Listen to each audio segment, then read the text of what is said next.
Assalamualaikum warahmatullahi wabarakatuh. Selamat berjumpa kembali ya para pejuang cuan dan pejuang Sangkutors. Bagaimana nih keadaan kalian semua? Semoga kalian dalam keadaan sehat semua dan saya doakan ya buat kalian jadi orang sukses semua. Amin, mantap ya. Dan tetap ikan kawan ya, secangkir kopi harus selalu ada buat menemani kesempatan pertemuan kali ini. Dimana kalau kita lihat bersama-sama ya brother, kalau kita lihat bersama-sama sih price atau kinerja daripada sektor cryptocurrency kali ini mantap jiwa ya. Market cap berada di area 3,42 triliun dolar serta kalau kita lihat indeksnya altcoin berada di area 29. Mantap ya. Fair and Greed Index juga naik bro dari 55 menjadi di area 64. Semoga saja Fair and Greed Index ini masuk dalam kategori extreme greed gitu ya. Mantap. Dan indeksnya altcoin masuk dalam ranah 50 sampai 60 dulu ya, nggak masalah. Oke. Jadi kalau kita lihat bersama-sama sih mayoritas secara overallnya ya teman-teman ya ini terpantau hijau royo-royo walaupun rasanya rasa sangkut. Karena kita juga memperjuangkan sangkut kita gitu kan. Semoga saja dalam waktu dekat itu bisa kejemput. Amin. Dan kali ini brother kita ada sedikit informasi tentang si XRP bro ya. XRP lagi ya. XRP gitu kan.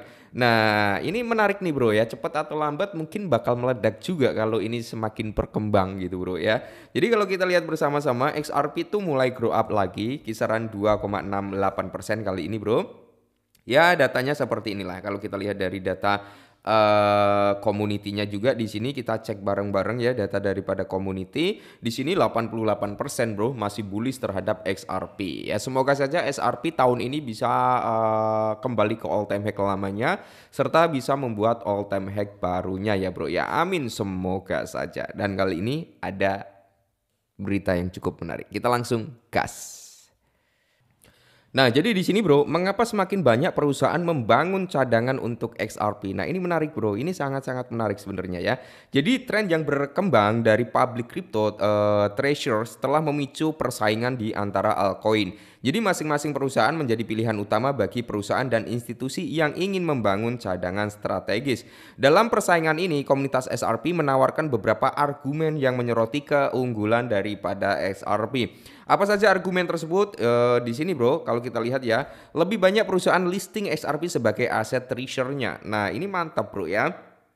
Jadi baru-baru ini Webush International, sebuah perusahaan yang berbasis di China gitu kan, mengajukan formulir 6K ke US Security and Exchange Commission atau SEC ya bro ya. Jadi pengajuan ini mengonfirmasi rencana untuk membangun cadangan strategi senilai 300 juta US dollar. Ngeri ya.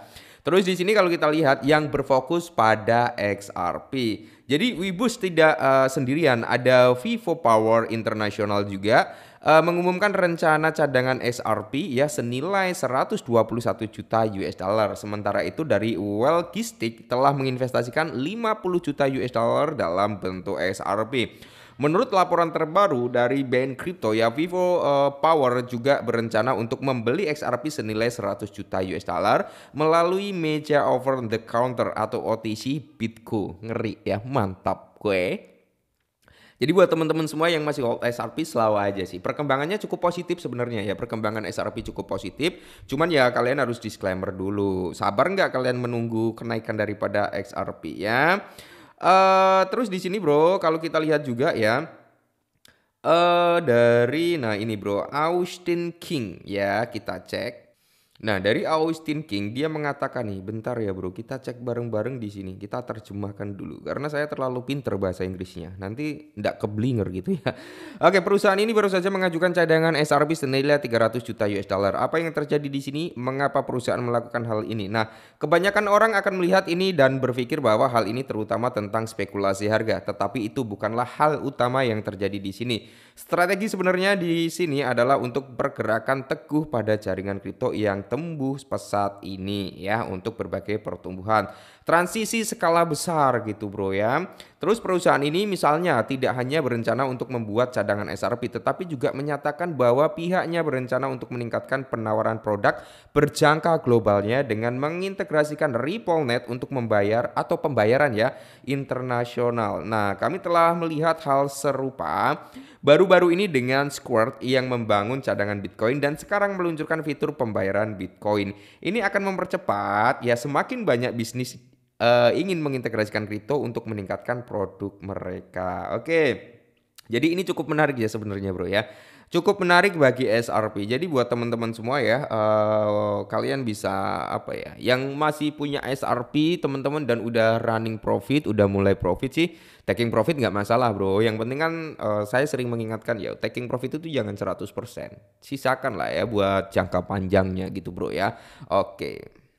Dan di sini kembali lagi ya, apa yang mendorong bisnis memilih untuk XRP ya sebagai cadangan strategis tentunya. Nah, perusahaan memilih Bitcoin sebagai cadangan strategis karena apa? Mereka percaya pada kemampuan menyimpan nilai saat inflasi. Nah, Bitcoin memang melawan inflasi ya bro ya. Tapi apa yang memotivasi mereka untuk memilih altcoin? Nah, altcoin lebih volatil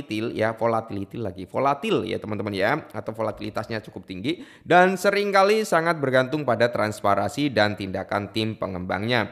Setiap altcoin menawarkan proposisi nilai yang unik, perdukungan atau pendungan SRP percaya mereka memiliki alasan yang cukup kuat untuk mempercayainya. Jadi Austin King co-founder daripada Omnifdien ya menyatakan atau merayakan bahwa perusahaan mungkin ingin mengintegrasikan XRP ke dalam sistem pembayaran internasional mereka. Mereka percaya kecepatan transaksi daripada si XRP yang cepat dan biaya rendah membuatnya ideal untuk pembayaran lintas batas.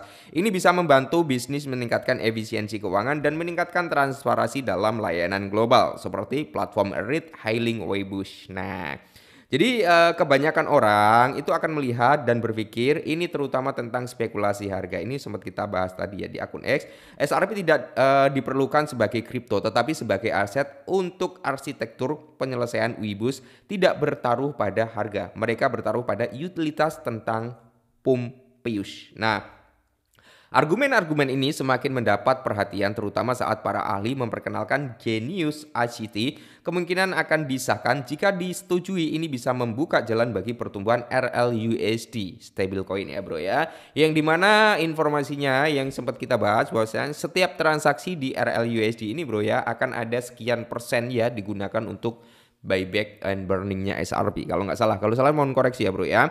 Terus pada Juni 2025 RLUSD itu memiliki kapitalisasi pasar atau market cap ya sebesar 369 juta US dollar. Ini dirancang untuk mendukung transaksi lintas batas yang cepat dan berbiaya rendah, melengkapi XRP dan membantu membangun ekosistem keuangan yang lebih kuat ya. Apa resiko memegang XRP sekarang ya? Sebagai strategis receiver. Nah, namun SRP tetap menjadi aset digital yang sangat volatil. Sejarah harganya menunjukkan penurunan lebih dari 80% ya dari all time high-nya juga bro. Dalam dua penurunan besar 2018 dan 2021 ini menimbulkan kekhawatiran serius bagi perusahaan yang menggunakan SRP sebagai bagian dari cadangan strategis. Ekspektasi investor mungkin juga lebih data dunia nyata. Misalnya total value lock di XRP Ledger di bawah 60 juta US dollar. Aktivitas on-chain telah menurun tajam dan jumlah nodes validator tetap rendah. Ini menunjukkan bahwa jaringan mungkin belum siap untuk adopsi skala globalnya. Nanti kalau kita berbicara adopsi skala global, mungkin dari TVL-nya itu mulai ada kenaikan ya. Terus aktivitas secara on-chain naik dan tentunya nodes ya itu jadi tinggi ya, nodes validatornya itu meningkat. Nah itu akan siap untuk adopsi secara globalnya. Kalau udah teradopsi secara global sih nggak perlu diragukan lagi bro. Tapi ya intinya disclaimer dulu lah, namanya cryptocurrency itu kan tempat yang apa ya, yang manis dan pahit itu jadi satu gitu. Kalau kita menemukan permata dalam sektor kripto, kita akan menelan rasa manis yang tiada akhirnya. Tapi kalau kita menemukan racun di dalam sektor kripto, ya kita akan terkapar ya bro ya seperti itu. Makanya harus tetap disclaimer. Nah mungkin ini dulu sedikit informasi tentang SRP. Semoga bermanfaat, tetap semangat dan salam cuan.